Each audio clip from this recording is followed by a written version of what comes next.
오늘 참 너무 중요한 날이라 가지고 여러분들과 나누고 싶은 것도 많고 기도하시는 것도 많고 또 이 말씀의 포커스를 어디다 둬야 될지 참 많은 참 고민을 하면서 이 자리에 올라왔는데, 그래서 우리가 사실 두 마리 토끼를 잡아야 되는데 결국 하나라고 믿고요. 그래서 우리가 27일, 10월 27일 교회로는 뭐죠? 이 세세명 축제. 그래서 여러분, 어쩌면 하나님께서 이렇게 섭리와 일하심이 정말로 이렇게 절묘한지. 그래서 우리가 또 리딩 지저스가 딱 이때에 지금 사도행전을 읽고 있잖아요, 그죠? 그래서 오늘 인도자 우리 경제 형제도 사도행전 열심히 읽고 있는 것 같아요. 예, 하여튼 너무나 은혜로운 또 찬양 인도였는데, 그래서 참 이 복음이 전파된다는 게 결국 하나님은 하나님이 교회를 필요로 하세요, 그죠? 그래서 예루살렘 교회가 세워졌고, 오늘 아침에는 우리가 어느 교회가 세워지는 걸 봤죠? 이 안디옥 교회, 그 안디옥 교회가 세워지고, 그리고 쌍원 삼동에는 어떤 교회를 세우셨죠?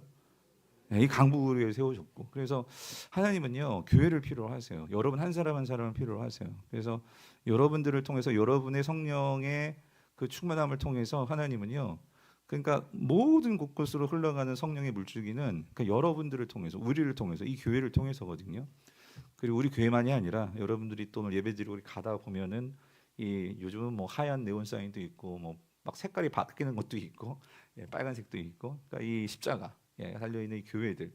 그러니까 하나님께서 대한민국을 사랑하셔서 이 곳곳에 교회를 두셔서, 그러니까 이 교회를 통해 가지고 하나님의 이 성령의 역사들이 흘러가는데, 우리가 이제 10월 27일 날, 그래서 정말 한국 교회들이 이제 참 그 10월 27일에 이제 광화문에 모이잖아요. 근데 여러분 왜 모이는지 아십니까? 그래서 저는 오늘 우리가 이거를 조금 왜 모이는지, 그리고 왜 모여야 하는지, 그리고 또 이걸 안 모이면 안 되는 건지, 그리고 안 가면 안 되는 건지, 그러니까 이 모든 것들을 좀 생각하고 고민하고. 그래서 저는 사실 이런 부분이 정말 기도하면서 올라왔던 것은, 여러분들이 뭐 이찬수 목사님 영상도 보신 분도 있으시겠지만, 이번에 10월 27일 이 집회를 놓고 여러 한국 교회 안에 이것이 어떤 부분에서 새로운 전환점이 될 수도 있고, 또 어떤 부분에서는 또 큰 또 위기가 될 수도 있고, 뭐 여러 가지 말들이 참 많기도 합니다. 근데 어느 시대 어느 때든지, 그러니까 어떤 역사가 일어남에 있어서는 반드시 여러 생각들이 있을 수 있고요. 그리고 그 안에서 그것을 이룸에 있어서는 이게 정말 하나님의 일이라면 반드시 사단은 공격할 것이고요. 그래서 그런 부분에서 우리는 정말 준비하고, 그래서 이게 어떤 의미인지를 우리의 생각과 어떤 정치적인 그런 논리와 입장이 아니고, 그러니까 성경의 근거에서, 정말 하나님 말씀의 근거에서, 그래서 이게 어떤 의미인지를 그러니까 바르게 분별하고. 그래서 예수님도 그런 말씀을 하셨잖아요. 특별히 세상에 나가서 우리가 어떤 일을 할 때는 뱀같이 뭐하고, 뱀같이 지혜롭고 비둘기같이 어떻게 해요. 그러니까 이게 참 이 균형점이 중요한데, 우리가 이 균형점을 이루어보면 너무 순수해서 오히려 세상 앞에 그냥 너무 순수하게 다가갔다가 우리가 완전히 당해버리고, 또 너무나 머리 써가지고 잔머리 굴리면서 뱀같이 했다가 오히려 또 세상에 참 교회나 세상에나 다를 게 없다, 이런 말씀 들을 수 있고. 그래서 참 이것이 너무나 중요한 분기점이다. 그래서 그런 부분에서 오늘 우리가 좀 함께 기도하고, 더불어서 저는 이것이 결국 우리 교회로는 새생명 축제고, 또 이러한 복음을 증거하는 그 하나님의 역사는 결국 우리의 행동을 통해서 우리가 복음을 전하고 또 우리의 삶으로 세상으로 들어가고 하는 이 모든 것들이 결국 이것이 하나님께서 하나님의 일들을 이루시는 그 방법이라는 것을 여러분이 가셔도 되고요, 안 가셔도 돼요.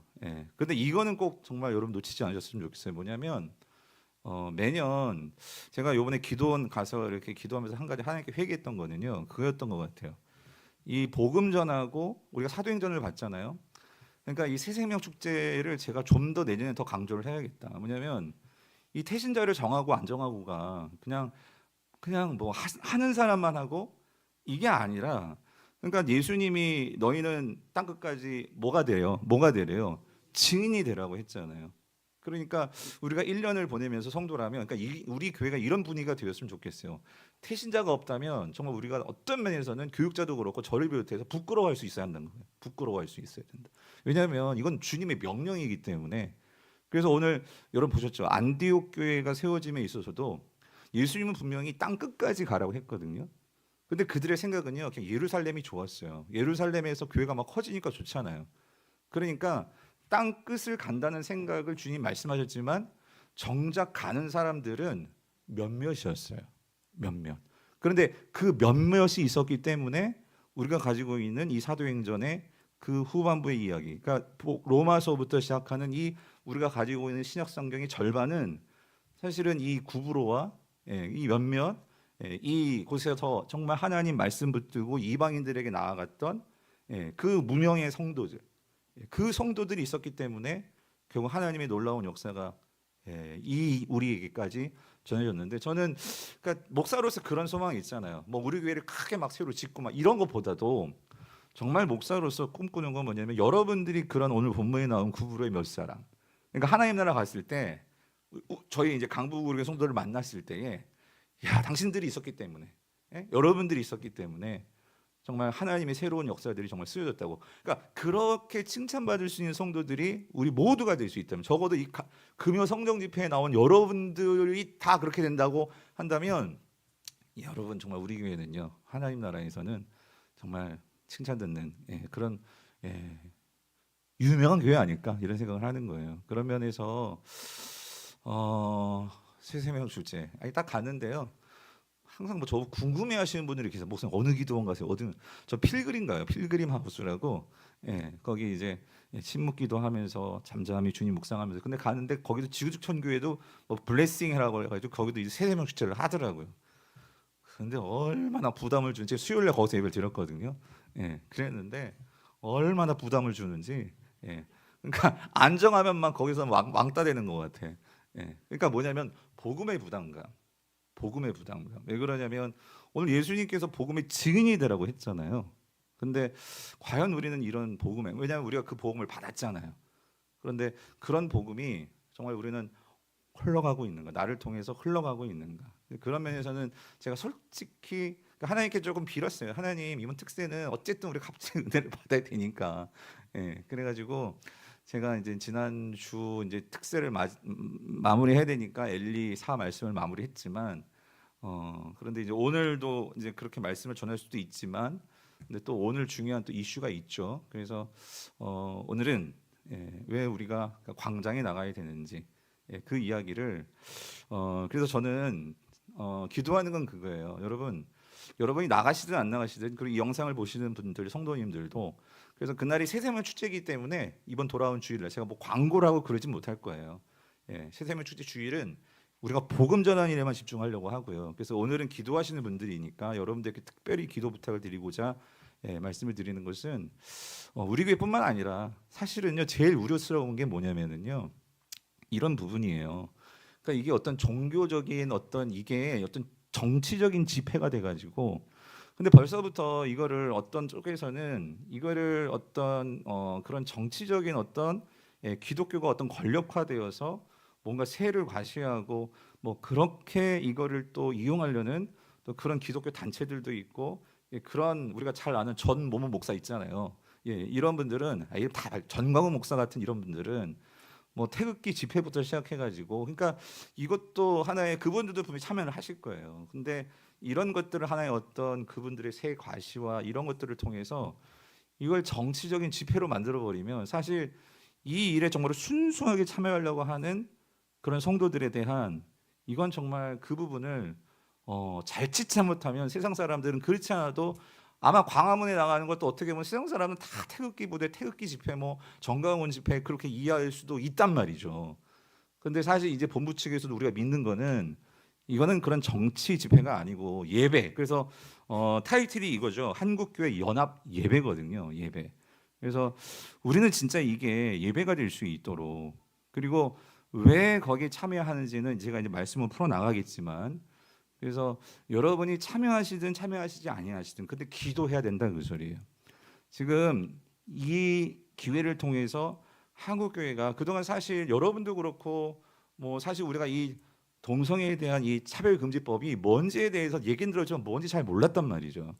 근데 이게 이번에 이제 집회를 통해서 왜 차별금지법이 문제가 되는지, 그리고 이런 부분에서 우리가 뭘 대비해야 되는지, 그래서 뱀같이 우리가 성도라면 무엇을 조심하고 또 무엇을 거기서 허점이 뭔지를 캐치해야 되는지 이런 부분들을 성도들이 이제 이해하고 그래서 다행인 것은 아직 이런 법이 지난 21년에도 그렇고 20년에도 그렇고 국회에 상정이 됐지만 이게 다 통과가 되지 않고 아직 법 제정이 되지 않았고 했지만 끊임없이 이제 이것을 법을 상정하고 이것을 통과하려고 하는 그런 노력들이 계속 되어지고 있거든요. 근데 이제 많은 성도들이 여러분도 세상에 나가면 투표권이 있잖아요. 그죠? 세속 속으로 여러분들이 하나의 그 권력 행사를 할 수 있는 투표권이 있단 말이에요. 그럴 때 내가 정말 믿는 크리스천으로서 나의 가치, 우리는 성경적인 가치관, 세계관을 가지고 여러분들이 그런 부분에서 우리가 바르게 투표하고 할 때 이런 부분을 관심을 갖고 어떤 사람을 뽑고 어떻게 우리가 이런 부분에서는 소리를 낼 수 있을지에 대한 그래서 이번 기회가 그런 부분에서 한국교회 성도들에게 각성이 일어나고 더 중요한 것은 이 일이 사실 여러분 어제 우리가 제자훈련 했던 우리 청년들에도 얘기했지만 여러분 동성애는요 이미 우리나라에서는 허용되고 있고요. 법으로만 제정 안 됐을 뿐이지 이미 모든 지금 젊은이들과 뭐 영화와 모든 문화 속에 동성애는요 이미 예전부터 시작이 되어 있었고 그리고 그렇게 할 사람은 다 하고 있고 여러분 지금 벌써 그렇게 되었고요. 이미 여러분들 아시지만 우리 사회도요 예전에 마약이 이렇게 청소년 애들까지 마약을 막 손에 건들고 쉽게 마약을 접하고 이런 세상이 될 줄 누가 알았습니까? 저기 미국이나 유럽이나 그랬지. 그런데 지금은 얼마든지 우리 젊은이도 뭐 마약뿐만 아니라 그리고 그런 얘기도 했어요. 솔직히 동성애도 동성애 문제지만 여러분 이제 우리나라 대부분의 우리 젊은이들 보세요. 여러분 딸 가지고 여러분 대학생 친구들 혼전 성관계 여러분 이거는요 진짜 무슨 조선시대 얘기지. 이미 대학가에서 뭐 좋아하면 같이 동거를 하든지 뭐 같이 살든지 뭐 성관계를 맺든지 이게 문제가 되지 않는 그런 문화가 되었단 말이죠. 뭐 한 가지만 조금 더 노골적으로 얘기해 볼까요? 그러면 성경에서는 이혼 문제조차도 이혼하지 말라고 하는데 우리가 살다 보니 여러 가지 이유들이 나오지만 성경은 이혼하지 말라고 했지만 실질적으로 우리가 이혼을 하는 경우도 있잖아요. 그러니까 우리가 이 하나님의 말씀을 정말 우리 삶 속에서 지키고 살아간다는 것이 우리가 하나하나 무너질 때 이 모든 것들이 결국은 하나씩 하나씩 무너지면서 세상은 하나님의 통치와 다스림이 구멍들이 막 나고 있는 상황이에요. 그런데 오늘 이슈는 이거예요. 근데 왜 유독 동성애냐? 왜 이 부분에 대해서 이렇게 교회도 그렇고 세상은 이 문제를 가지고 왜 그렇게 소리를 내고 또 그러느냐? 이제 우리가 여기에서 이게 뱀같이 지혜로울 부분이 있다 그 소리죠. 그래서 그 부분을 오늘 좀 같이 좀 얘기를 나눠 보려고 합니다. 그래서 오늘 보니까 새로 오신 분들도 있고 한데 저는 어떤 여기서 정치적인 얘기를 하려는 것이 아니고 우리가 그런 부분에서 성경적인 가치관과 세계관을 가지고 우리가 10월 27일 날 또 한국교회가 모이니까 뭐 뉴스도 여러 얘기가 나올 거고요. 또 여기에 대해서 여러분 기독교 안에서도 이 집회를 반대하는 측들도 있습니다. 뭐 그렇게 따지면은 뭐 여러분 성공회나 미국에서도요. 동성애 찬성하면서 동성애 내가 트랜스젠더면서 교회에서 설교를 하고 하는 목사들도 있죠. 그럼 그분들의 신앙은 뭐냐 이렇게 말할 수도 있겠죠. 그런데 그런 부분들까지도 오늘 우리가 만약에 생각해 볼 수 있다면 제가 이 모든 것들을 이 짧은 시간에 다 설명드릴 수는 없고요. 가장 본질적인 거, 원칙적인 거 그걸 가지고 또 앞으로 이 문제는요 계속해서 우리가 같이 고민하면서 생각해보면서 나아갈 문제입니다. 왜 그러냐면 여러분 이거는요 지금 여러분 세대 청년 세대들보다도 지금 저기 우리 지금 왔다 갔다 했던 저기 있는 꼬마 친구가 저런 어린 다음 세대들 이 유아 유치부 청소년까지 얘네들이 살아갈 세상이요 우리는 그래도 뭔가 진리가 그래도 있었고 뭔가 옳고 그름을 생각할 수 있었던 시대였는데 쟤네들은요 뭐가 옳은 건지 뭐가 진리인지 몰라요. 모른다는 소리는 뭐냐면요 내가 그냥 정하면 되는 거예요. 이런 시대가 되어버린단 말이에요. 그러니까 내가 남자인지 여자인지도 내가 정하는 거예요. 여러분 남자인지 여자인지를 어떻게 정하죠? 당연히 하나님께서 우리를 이 세상에 나오게 하실 때 정해서 보내주시잖아요. 그런데 앞으로의 세계는 그러니까 화장실도 내가 남자 화장실 들어갈지 여자는 내가 정하는 거예요. 이런 세상이 되어버리는 세상 속에서 여러분의 손자 손녀들이 이 세상을 살아갈 때 어떻게 했냐고요. 엄마 내가 남자야 여자야? 난 남자인데 엄마 내가 남자야 여자야? 만약에 그렇게 물어본다고 해보세요. 부모들이 뭐라고 어떻게 말해줘야 될지. 부모들이 아무리 그렇게 얘기를 해도 세상에서 학교에서는요 그렇게 가르치지를 않으니까. 그래서 단적으로 여러분 이거 3년 전에 미국 이야기인데요. 이게 큰 이슈가 된 적이 있었어요. 그 LA에서 있었던 일인데요. 여러분 LA에는요 참 재미있게 한인들이 많다 보니까 그 LA에 정말 미국에서는 보기 드문. 그러니까 미국에서는 뭐 이렇게 스파라고 하면은 뭐 이렇게 아파트 단지나 각 집에 스파가 있는데 LA 가면은요 한국같이 목욕탕, 우리는 목욕탕이라고 하잖아요. 예, 그러니까 대중 목욕탕이 있는데 그게 엄청나게 미국 사람들도 신기한 문화고 정말 정말 새로운 곳이에요. 찜질방까지 다 포함되어 있는. 그래서요 보통 제가 유학할 때만 해도요 그때 목욕탕 한번 가면 25,000원이었어요. 예, 되게 비쌌죠. 예전에 한국에서 5,000원 할 때. 그러니까 그만큼 지금은 얼마인지 더 오르는지 모르겠는데 근데 여기에서 어떤 일이 있었어요. 이게 한번 보여주실래요? 뉴스인데요. 3년 전 일인데 어떤 일이었는지.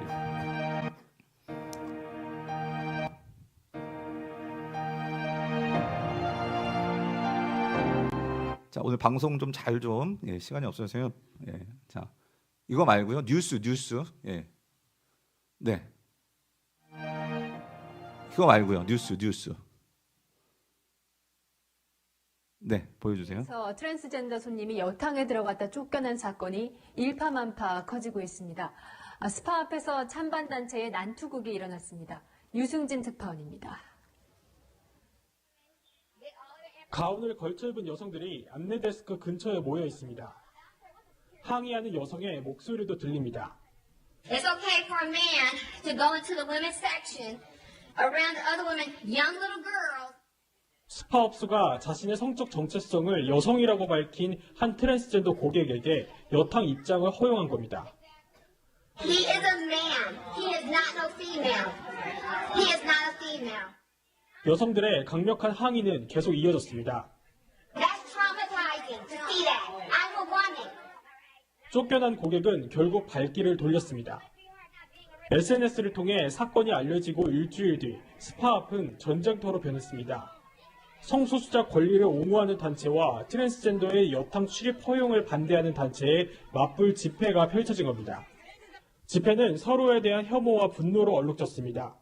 상대편을 상징하는 깃발을 빼앗고 도로 한복판에 드러누워 난투극도 펼칩니다.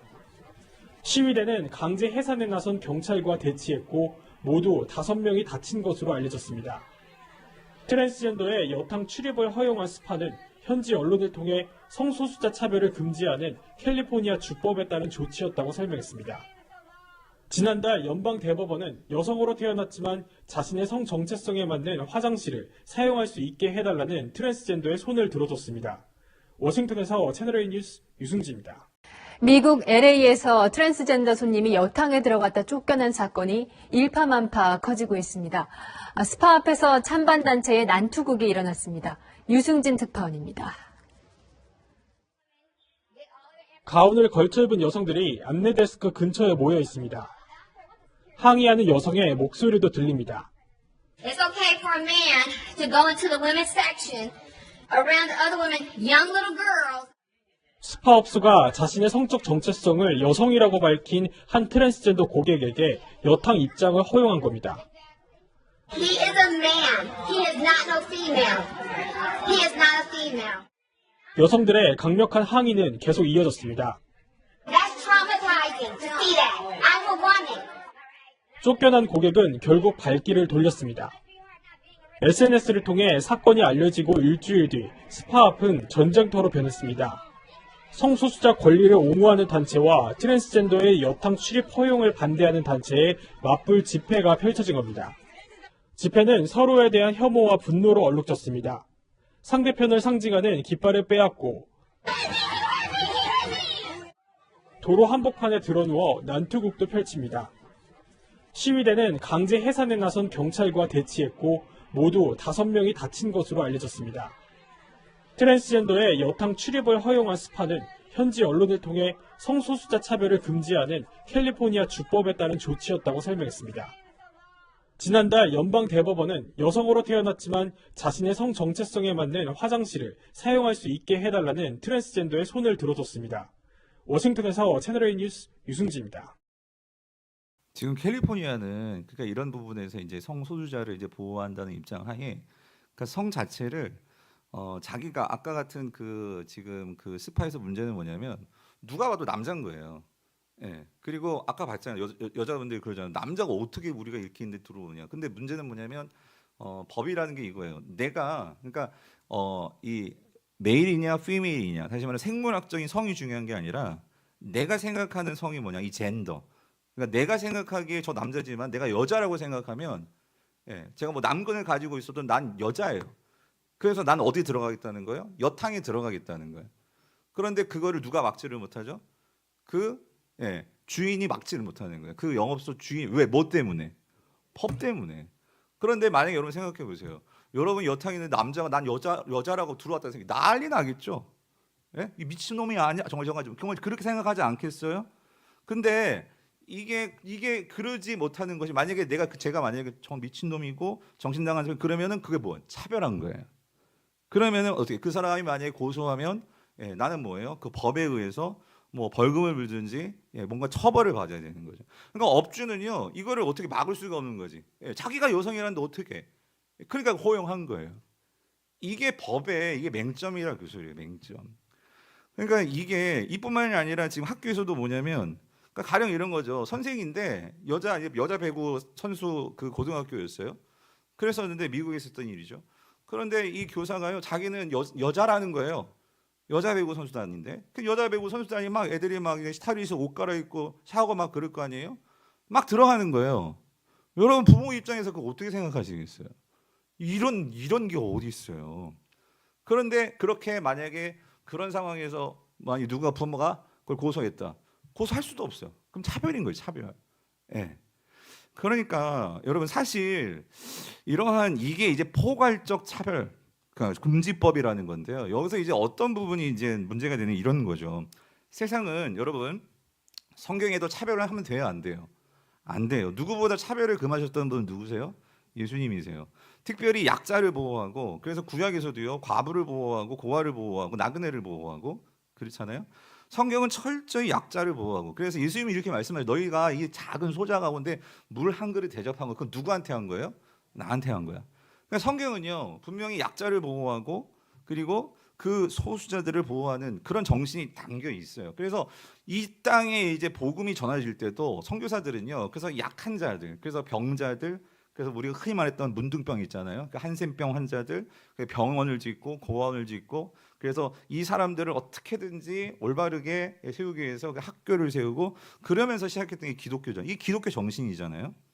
그러니까 이제 이들이 이제 어떻게 나오냐면 이런 거죠. 기독교가 예수님께서 그렇게 차별하지 말고 그런 소수자들을 보호하고 하라고 했는데 그러니까 이러한 성소수자들도 보호받아야 될 사람이라는 거예요. 그래서 이거를 어떻게 해요? 법으로 정해가지고 이 부분에 대해서 너희들이 잘못됐고 너희들이 그것이 왜 나는 남자라고 하는데 왜 여자라고 하냐 이런 식으로 나오면 이걸 차별이라고 생각해서 이거를 그렇게 하지 마. 왜 내가 남자라고 생각하는데 왜 내 결정권, 내 성을 누가 함부로 그렇게 말하냐는 거죠. 차별하지 말라는 거죠. 그런데 이게 왜 문제냐면 여러분 다 경험하시지만 여러분 사실요. 그래서 여러분 지금 한국 교회가 지금 문제시하는 거는요 포괄적 차별금지법입니다. 예. 우리가 차별금지법을 반대하는 게 아니에요. 차별금지법을 만들어야죠. 근데 대한민국은 이미 차별금지법들이 있어요. 어떤 차별금지법? 개별 차별금지법이 있어요. 가령 예를 들어서 장애인, 또 예를 들어서 여성 남성 차별하는 거, 그리고 약자, 그러니까 뭐 노약자라든지 이러한 어린이 학대 이런 모든 부분에 대해서 개별적으로 그것들을 해를 가했을 때의 법이 그걸 대해서 처벌을 하고 차별을 못하게 하는 법들이 개별 조항으로 있단 말이에요. 그런데 지금 이제 세상에서 이제 성소수자나 이런 동성인 쪽에서 가지고 오는 이 포괄적 차별법의 의미는 뭐냐면은요. 그러니까 이 개별 차별법을 가지고는 제대로 보호가 안 되니까 이걸 한 대 다 묶어가지고 차별을 금지하자는 거예요. 그랬을 때 이제 포괄적이 되다 보니까 이 속에는요 여러 가지들이 들어올 수 있는 거예요. 이게 좀 더 나아가면 이제 종교적으로도 누군가에게 포교를 하거나 전도하는 것까지도 나는 싫다고 하는데 가령 이런 거죠. 내가 이제 기독교 학교에 들어갔어요. 기독교 미션 스쿨에 들어갔어요. 그럼 예전에는요 미션 스쿨이면 그 미션 스쿨이 학교가 제정될 때부터 그 학교에 어떤 학교 철학이 있고 교훈이 있고 어떤 학교가 추구하는 바가 있잖아요. 그래서 예전에는요 다 이런 어떤 미션 스쿨 같은 경우에는 뭐가 있어요? 채플이 있잖아요. 그래서 사실은 이제 그런 것들을 전도의 기회를 삼아가지고 예수 믿지 않는 친구들도 어쨌든 채플을 드리게 되고 이런 부분이 있었잖아요. 지금 그거 함부로 못하죠. 한때 이 대관고등학교에서 이 기독교 학교에서 어떤 친구가 그거를 고소했잖아요. 왜 나에게 종교적인 부분에서 왜 이거를 종교적인 자유가 있는 나라에서 왜 채플을 의무적으로 들어가야 되고 왜 이거를 강요하냐 그거죠. 그랬을 때 대관고등학교는 기독교 학교란 말이에요. 그래서 미션 스쿨이기 때문에 그런 채플이 있었는데 그래서 이거를 해가지고 그때 어떻게 되었어요? 그래가지고 그것도 부당하다 해가지고 그 친구가 이기게 되고 그러면서 뭐 교육감 뭐 이런 여러 가지 제도들이 학생 인권 조례가 만들어지게 되고 뭐 이런 부분에서 여러 문제들이 이제 발생했는데 자 여러분 이겁니다. 포괄적 차별금지법이 문제가 뭐냐면 이거예요. 어떤 법이 한 것이 이제 규정이 되었을 때에 그것이 하나가 허용되어지면은 그걸 통해서 이것이 계속해서 이 사회 속에서 우리는 영적으로 볼 때 결국 하나님께서 우리에게 정해주신 바, 그러니까 그게 성이잖아요. 그러니까 결국 성 정체성이 허물어진다는 것은 왜 기독교가 여기서 민감하게 반응하냐면 하나님의 주권을 그렇게 무시하고 내가 결국 주인이 돼서 모든 걸 결정하는 거잖아요. 근데 이것이 법으로 규정되면서 이것이 점점 뭘 낳냐면 이러한 독소 조항이 계속해서 결과론적으로 동성애 차별뿐만 아니라 이것이 결국 어디까지 우리나라는 종교 자유가 있어서 전도할 수 있는 자유도 있거든요. 이 모든 것까지 하나가 문제가 되고 이런 것들이 결국은 이 하나님 말씀을 전하고 그리고 생명의 말씀을 증거하는 이런 모든 일들 자체가 결국 어떻게 되는 거예요? 금지되는 것까지. 그래서 한국 교회가 이런 부분에서 민감하게 여기는 거는요. 우리에게는 뭐가 있냐면 선례가 있다 그랬어요. 선례가. 지금 어떤 면에서 한국 교회가 영국이나 미국을 통해서 이 교회들이 큰 은혜를 받았고 그래서 우리가 포교, 전도를, 선교를 통해서 이 한국 교회가 이렇게 든든히 서왔는데 지금 우리가 다 아는 사실 지금 유럽 교회와 미국 교회가 지금 무너지고 있잖아요. 그 무너지는 그 근본적인 이유 중에 그 결정적인 그들이 실수한 게 뭐냐는 거예요. 자, 그 다음 영상을 한번 볼게요.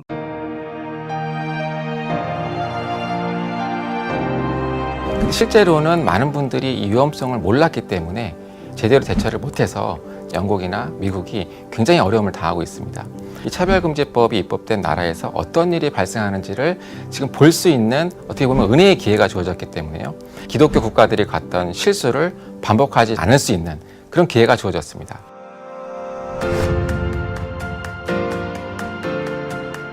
예, 저는 자유와 평등을 위한 법정책연구소 연구실장으로 재직하고 있고요.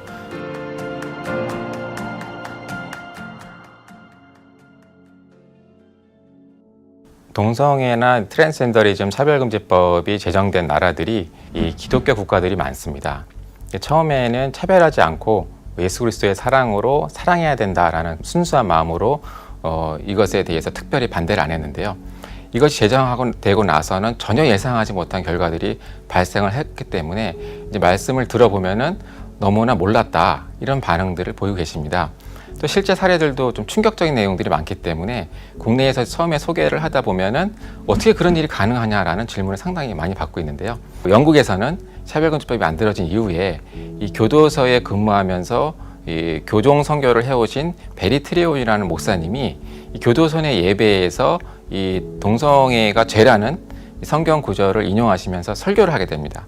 근데 그걸로 인해서 많은 항의를 받게 되고요. 또 찬양을 인도하면서 이 고린도전서에 나오는 반동성애 성경 구절을 또 인용하게 됐는데 결과적으로 이것으로 인해서 징계 처분을 받게 되십니다. 그래서 이제 그 징계에 이 불복을 해서 이제 교도소를 상대로 이 차별금지법에 근거해서 이 징계한 것이 교도소가 이 나의 신앙에 차별한 것이다 라고 소송을 제기했는데 받아들여지지 않았습니다. 그래서 1심과 2심에서 다 패소를 했고요. 고용 분야에서의 차별 금지가 이 장혜영 의원의 차별금지 법안에 명시가 되어 있습니다.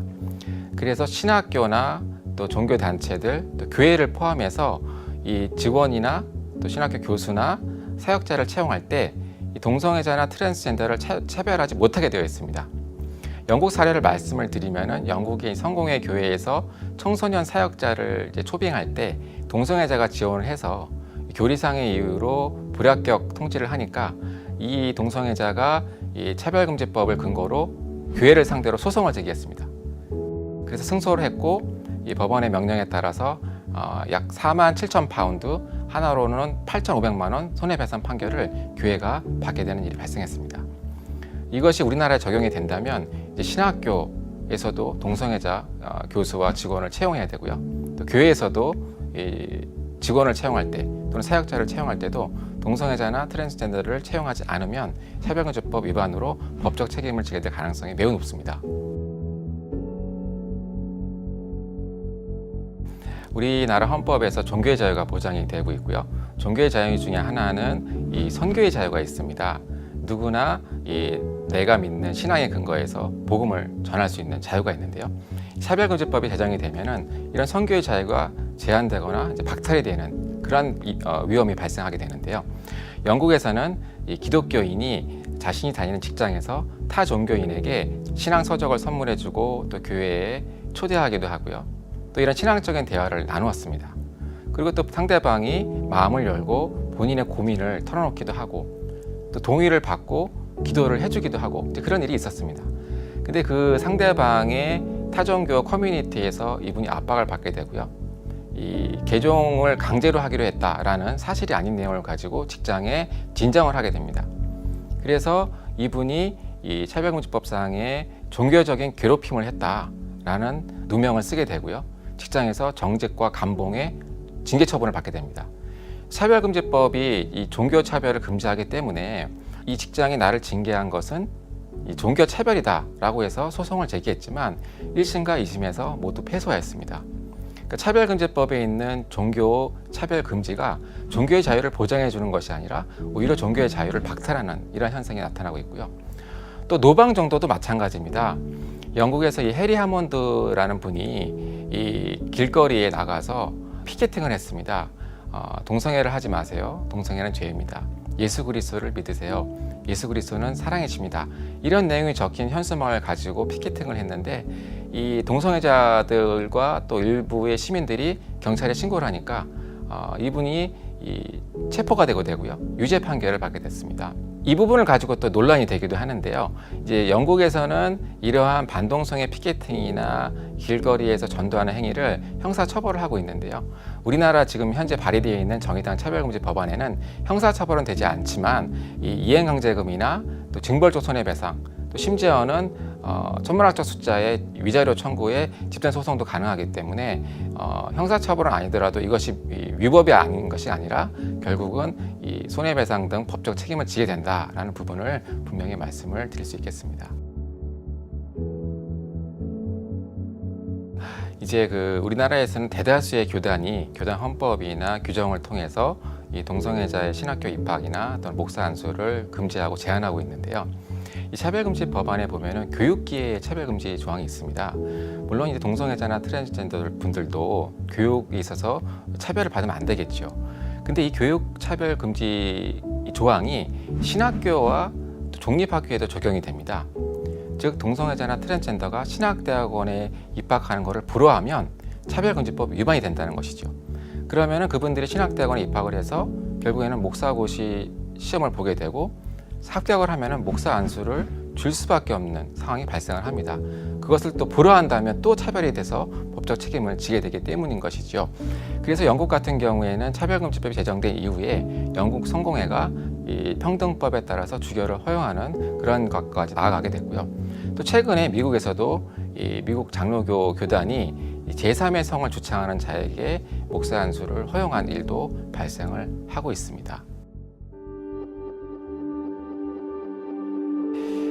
영국에서 이제 평등법이 만들어지고 2010년도에 전면 개정하면서 완성이 되려고 했을 때 당시에 이제 교황이 이 부분이 종교의 자유를 침해하기 때문에 선교의 각오로 맞서 싸우라, 평등법 입법을 저지해달라고 당부를 했습니다.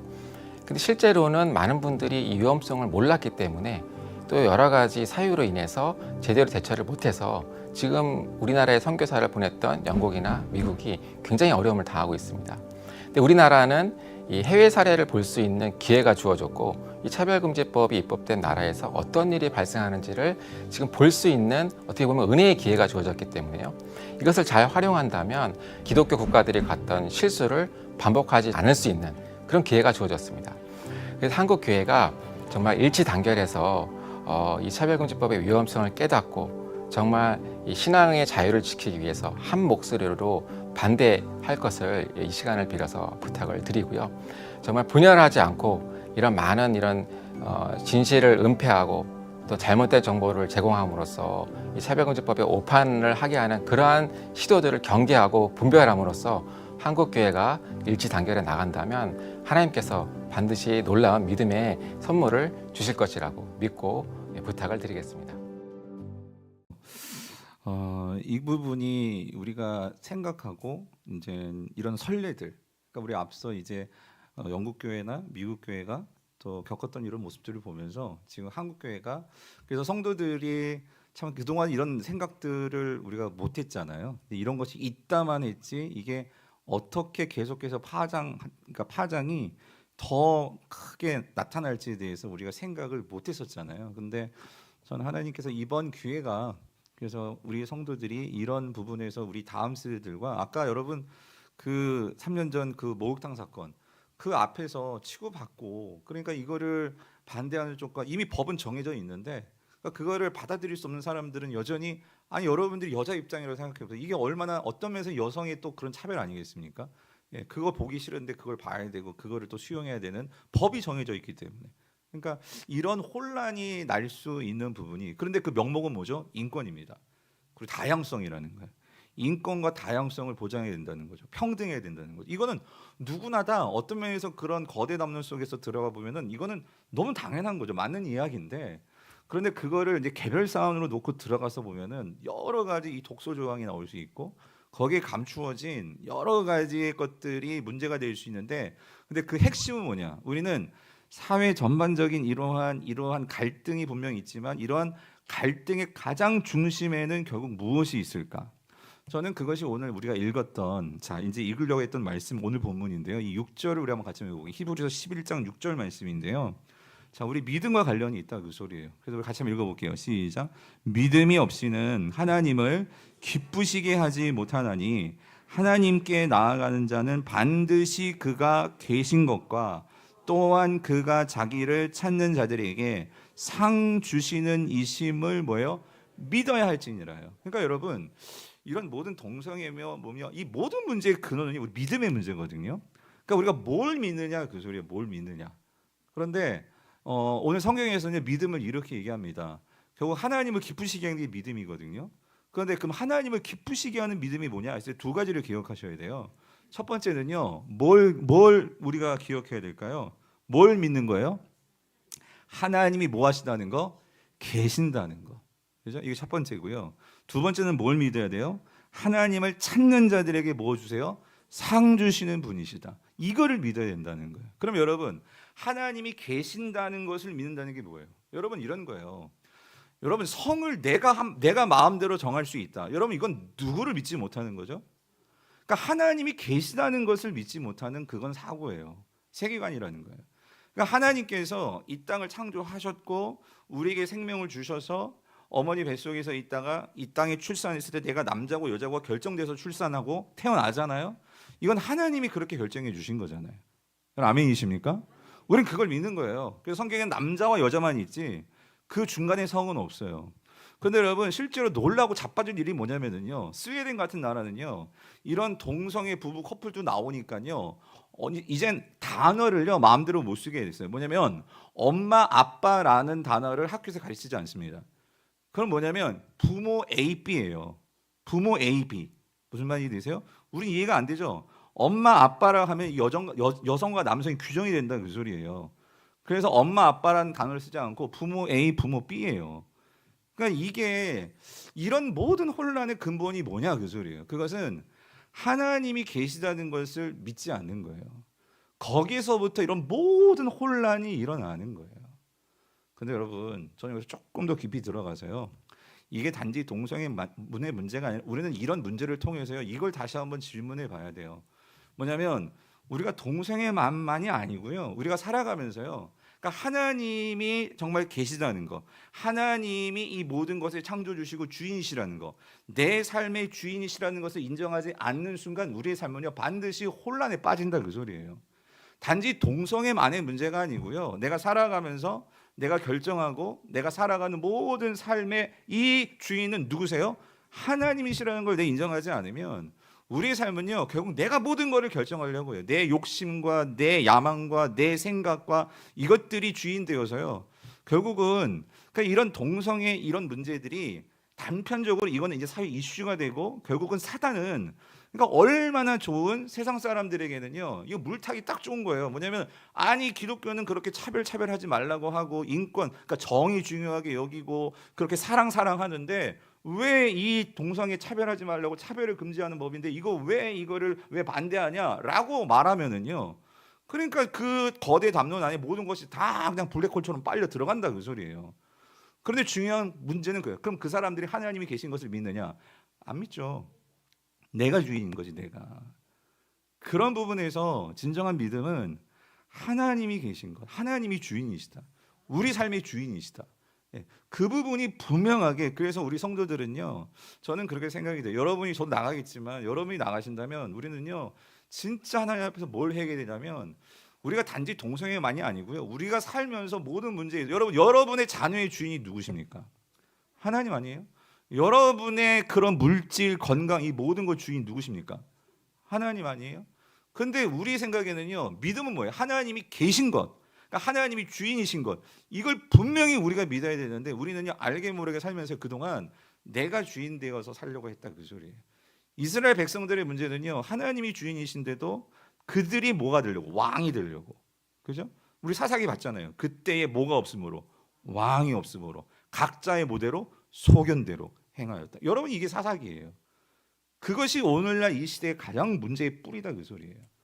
하나님이 계신 것과 그리고 두 번째는 뭘 믿어야 돼요? 하나님이 자기를 뭐하는 거? 찾는 자들에게는 뭘 주신다? 상을 주신다. 근데 여러분 어제 제자훈련 때도 제가 물어봤죠. 여러분 이 상이 무슨 상 같아요? 무슨 상이에요? 무슨 상 주신다는 거예요?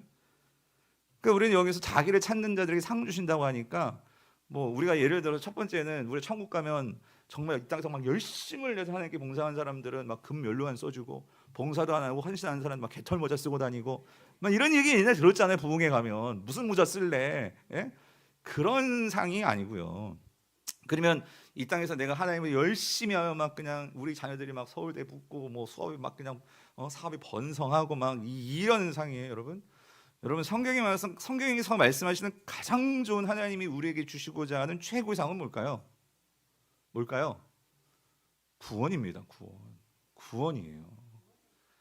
내가 하나님의 자녀가 되고 하나님과 관계가 생긴다는 거 이것보다 더 큰 여러분 상이 어디 있습니까? 여러분 아멘이십니까? 근데 우리가 그 상의 가치를 잘 몰라요. 그러니까 우리가 하나님과 관계를 맺어서 우리가 하나님 안에 들어와서 하나님이 나의 아버지가 되셔서 나의 이 현재의 삶뿐만 아니라 나의 미래, 나의 그 모든 삶을 책임져 주시는 우리가 그 하나님과의 관계 속에 들어온단 말이에요. 여러분 그게 구원이에요, 구원. 죄가요 하나님과 관계를 끊어놨어요. 그러니까 세상 사람들은요 내가 남자인지 여자인지도 몰라요. 그러니까 내가 그걸 정하겠다는 거예요. 왜냐하면 이 세상 속에서요 내가 그냥 눈에 보이는 대로 좋아하는 그러한 어떤 그 대상처럼 그 대상이 남자면 내가 남자가 되고 싶은 거고 여자면 여자가 되고 싶은 거고 그러니까 내 삶에서 정말 하나님께서 내 모든 것이 되어주지 않는 그 하나님과의 관계가 없다 보니까 그러니까 모든 걸 내가 다 해결해야 되고 내가 모든 것을 이끌어가야 되는 사실 그것만큼 힘든 삶이 어디 있겠어요. 근데 오늘 우리에게는 예수 그리스도를 통해서 하나님과 관계를 맺어지게 됨으로 인해서 그 하나님이 나의 모든 것들을 어떻게 해주세요? 우리를 인도해 주신단 말이에요. 책임져 주신단 말이에요. 아멘이십니까? 그래서 성도는 그 주님께 모든 것을 맡기고 여러분 맡기고 그분을 따라가는 거죠. 왜? 그분은 나의 선한 뭐예요? 목자가 되시니까. 그래서 이걸 분명히 믿는 사람은 여러분 우리가 다윗이 그렇게 고백을 하죠. 시편 23편 1절 여호와는 나의 뭐니까? 목자신 내게 뭐가 없어요? 부족함이 없으리로다. 여러분 아멘이십니까? 그러니까 진짜 하나님을 믿는 자들에게는 뭐예요? 부족함이 없는 거예요. 여러분 아까 우리 경제 형제가 그 말씀했는데요. 저도 그 말씀 은혜 받았어요. 왜냐하면 베드로와 이 요한이 그 안진뱅이를 일으키잖아요.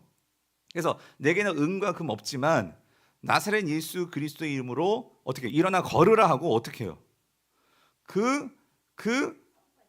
걷지 못했던 나면서부터 걷지 못했던 그 안진뱅이의 손을 잡고 어떻게 했어요? 말로만 선포한 게 아니라 그 손을 잡고 어떻게 해요? 일으켰어요. 와, 저는 그게 너무 대단한 거예요. 여러분 어제도 우리 제자들 만약에 일으켰는데 안 일어나면 어떡해? 잡고 일으켰다는 것은 뭐예요? 그 하나님과의 관계 속에서 정말 하나님이 어떤 하나님인지를 아는 거죠. 나를 위해서 그 예수 그리스도를 보내주셔서 그 예수 그리스도를 십자가에서 죽이셨고 그 예수 그리스도 살림만에 어떻게 하셨어요? 살리셨잖아요. 그걸 목격했잖아요. 그리고 그 주님이 자신들이 보는 앞에서 하늘로 승천하셨잖아요. 하나님이 어떤 분이신지를 봤잖아요. 그러니까 그 하나님에 대한 증인으로서 그 안진뱅이 동안 그 하나님의 그 다스림 속에 들어간다면 나를 통해서 하나님의 능력이 나온다면 반드시 그를 어떻게 할 수 있어? 일으킬 수 있어. 여러분 이게 믿음이에요. 여러분 이게 구원이란 말이에요. 구원. 자기를 찾는 자들에게 뭘 주신다? 구원을 주신다. 구원이라는 것이 내가 그냥 나 구원 받았어 그렇게 끝나는 게 아니고요. 우리의 삶 속에서 나를 통한 구원의 역사들이 삶 속에서 나타난다 그 소리예요. 여러분 이런 것들을 보는 사람이 세상의 그 돈과 금과 은 여기에 사로잡혀가지고 그것 때문에 쩔쩔매면서 살겠냐 말이에요. 여러분 부정하는 게 아니에요. 여러분 우리 삶 속에서요 먹고 사는 문제 중요해요. 무엇보다도 중요해요. 그러더라고요. 어떤 정치인이 우리 기독교 대표하고 만나가지고 이 차별금지법 이렇게 얘기하니까 그분이 걱정하지 말라고 하더라고요. 지금요 이 문제보다도요 먹고 사는 문제가 급합니다. 그래가지고 이 문제요 이거 만약에 또 다시 상정되고 하려면 시간 많이 걸릴 거예요. 그러니까 정치인들은요 지금 그러니까 사람들의 표를 받아야 되니까 그들은 먹고 사는 문제에 신경 써요. 하지만 더 근본적으로 들어가세요. 우리 인생에서 먹고 사는 문제도 중요하지만 그런데 성도들은요 보이는 것이 이 세상을 지배하는 것이 아니라 보이지 않는 것이 이 세상을 끌어가고 있단 말이에요. 우리가 모르는 사이에 이 세상은요 우리가 모르는 곳에서 많은 일들이 일어나고 그 안에서요 우리가 모르는 여러 가지 음모와 여러 가지 일들이 우리를 혼돈케 만들고 불안하게 만들고 근심케 만들고 하는 것이 이 세상이란 말이에요.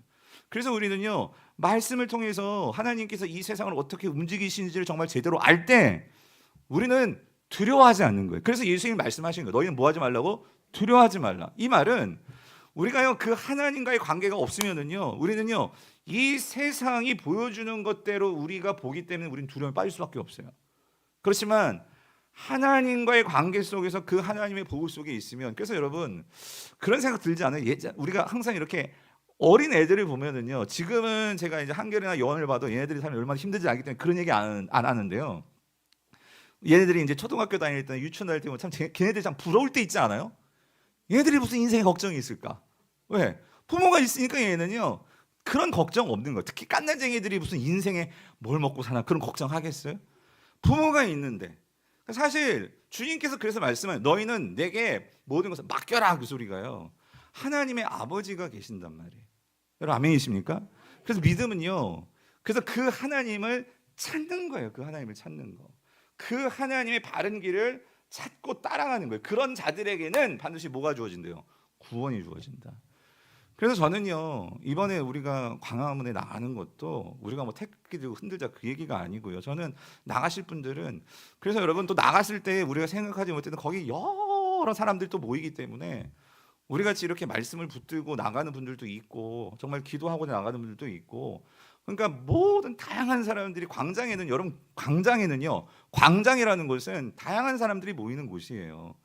그런데 우리가 기도할 것은 우리가 정말로 그곳에 가서 하나님 앞에 정말 그 광장에서 우리는 진짜 하나님이 계신 것과 그를 찾는 자들에게 뭘 주신다고요? 상을 주신다. 구원을 주신다.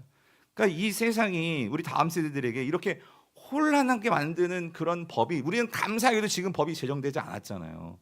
그렇다면 우리는 계속해서 기도해야 된다 그 소리. 이번만이 아니고 그래서 그러한 혼란한 세상이 되지 않도록 되어질 수 있도록 우리가 그것을 위해서 기도하는 거예요. 그런데 여러분 또 이렇게 말하면 좀 어떻게 여러분이 들릴지 모르지만 그런데 세상은요 귀엽고 또 그 법을 만들 수도 있어요. 그런데 중요한 건 이거예요.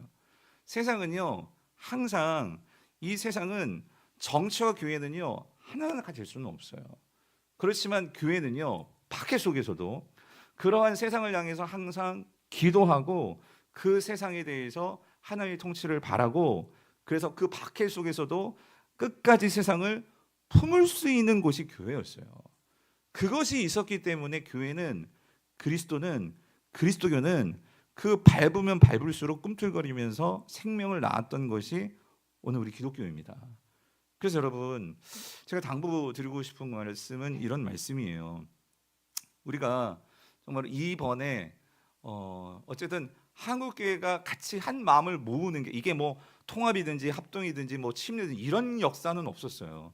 그리고 진보든지 보수든지 심지어 태극기를 흔드시는 분들이었든지 그거 생각하지 않고 어쨌든 하나로 모일 수 있었던 것은 정말 대단한 일인 거거든요.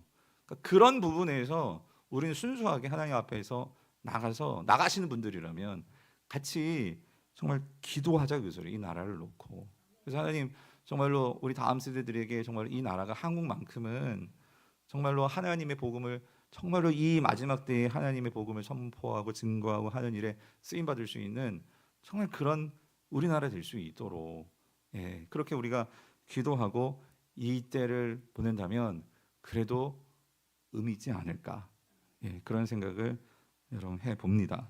그래서 당부드리고 싶은 것은 다시 말씀드립니다. 그래서 여러분 우리 성도들은요 나가더라도 우리는 분명한 이유를 갖고 나아가야 돼요. 그래서 요 말씀 한번 다시 한번 읽어볼게요. 디모데후서 3장 14절 15절에서 이렇게 말씀하시죠. 바울이 디모데에게 이렇게 얘기합니다. 그러나 너는 어떻게 해요? 배우고 확신한 일에 어떻게 해요? 거하라.